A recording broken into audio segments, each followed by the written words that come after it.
Kapag nasa atin ang banal na Espiritu, hindi na tayo yung tulad ng dati. Kung talagang nananampalataya tayo sa ating Panginoong Yesus, bagong tao ka na.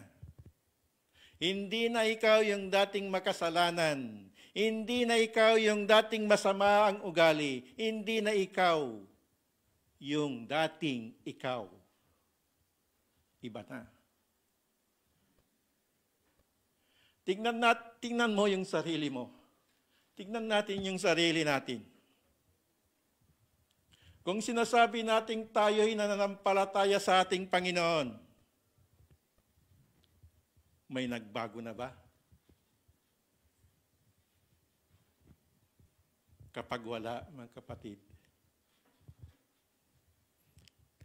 tanungin mo sa iyong sarili,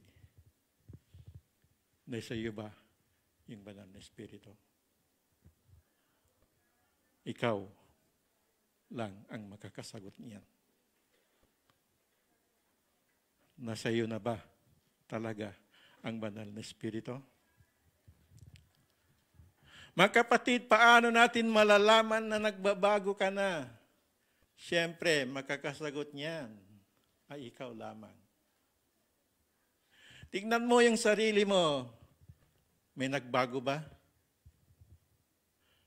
Simula nung nakikilala mo ang ating Panginoon,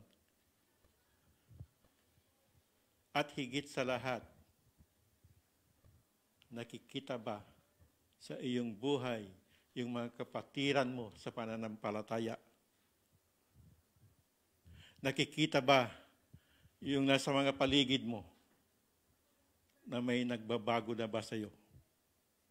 Na meron bang pagbabago na makikita nila sa iyo? Kailangan, mga kapatid, meron, dahil iyan ang isang ebidensya.